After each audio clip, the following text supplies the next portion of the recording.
All right, 390 Wagon Master here. Real quick video.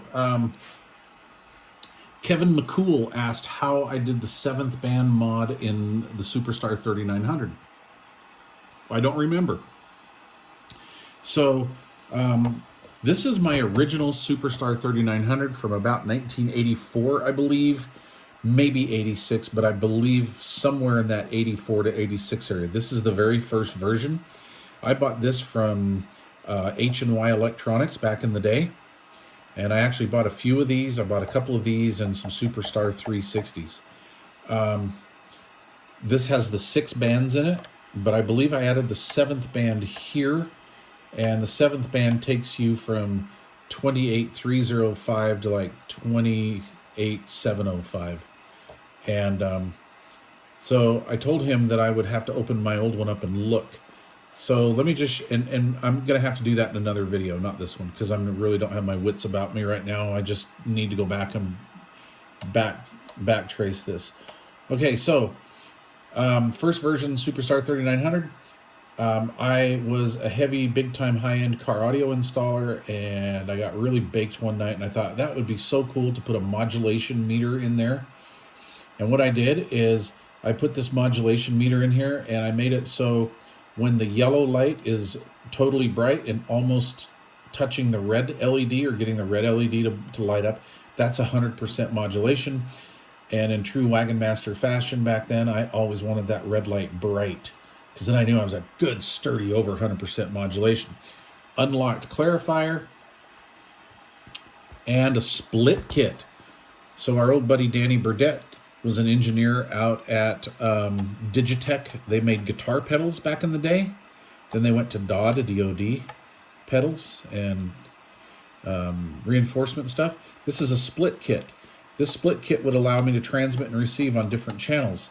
So what we had is we had center position was off, as you can see.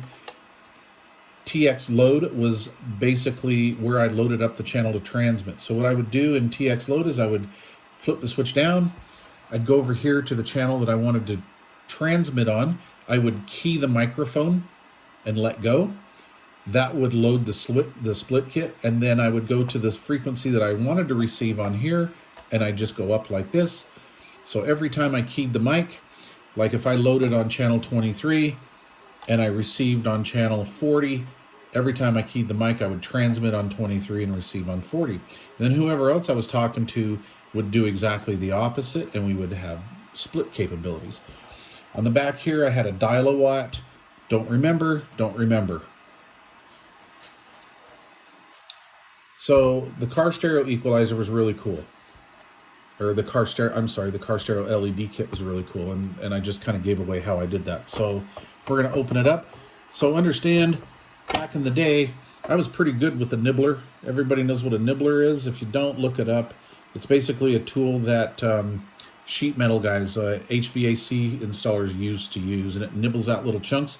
I did a freehand cut with a nibbler. I was pretty damn good with a nibbler back then. I know that looks butchered, but it's the way I did it that night. Had a fan in there. Had a fan and a little thermostat. I used a little washer and dryer thermostat and put it right here, and it was set to like 125 degrees. Every time this AM regulator would get up to temperature, it would click my fan on. We did this because we used a lot of FM back in the mid 80s, and these generated a lot of heat. So obviously some of my mods have been defunct. This is the split kit. So Danny is a freaking genius. He, this is a business card to one of my old businesses, one of my first or second businesses that I started. And we were basically just out at his house getting drunk one night, and we came up with this split kit idea, and Dan is such a brainiac with this stuff. He wrote the schematic down on like a piece of paper, and he said, get you a little PC board, little breadboard thing, and build it. So I'm like, okay, cool. So I built it as per his schematic and took it over to his house like a week later to get it authorized and approved and okayed. I think he had to fix a couple things. And then he installed it. And I'll show you that part of the chassis here in a minute, or the PC board in a minute. This is my little creation. Back in the old days, we had like little underdash equalizers, amplifier equalizers. And I think this is out of an old Herald equalizer, and we had LEDs in them that, like, the left channel would go 10 LEDs out this way, the right channel would go 10 LEDs out that way, and you'd get that dense dancing light show as the music played, right?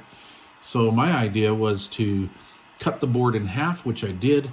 I took these wires from where the LEDs went, I hooked them up to those LEDs on the front, I cut this out with an X-Acto blade, and wired it up. Now I had room for more LEDs. I think this was about a 10 LED board, and I didn't use them all because I wanted it to be the same width as the meter down here.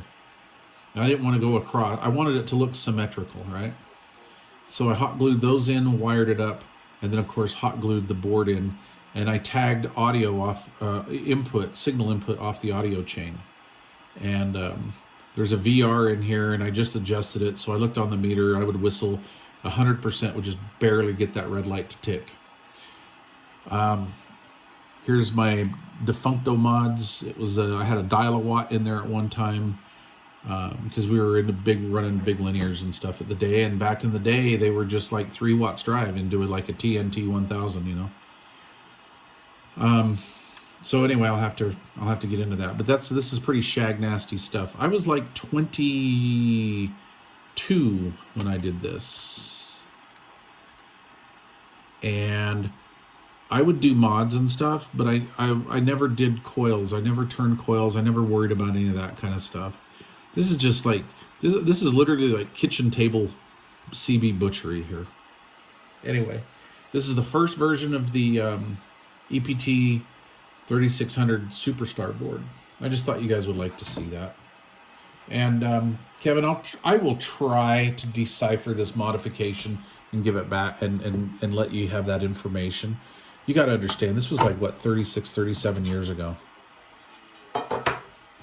And I believe this is the mod for the 7th band right here.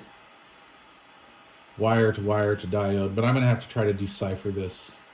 And this radio has not worked since the mid-90s. It's created some issues, more than likely, to what I've done to it. But little piece of Wagon Master history here, man. Wow. This was a stable radio on sideband. It didn't hardly drift at all. It was like the old Uniden chassis where they just didn't drift. They used good components in them. So anyway, there it is. And this is my 2017 version of the Superstar 3900. We got this in from Poland, I believe it was. My friend Mark brought these in from Poland. And the instruction manuals are actually written in Polish. So this is 6 bands on here. 7 bands. But anyway, that's what a real original one looked like. All right, enough rambling. Thanks for watching, you guys. Appreciate your guys' support, by the way. Cheers.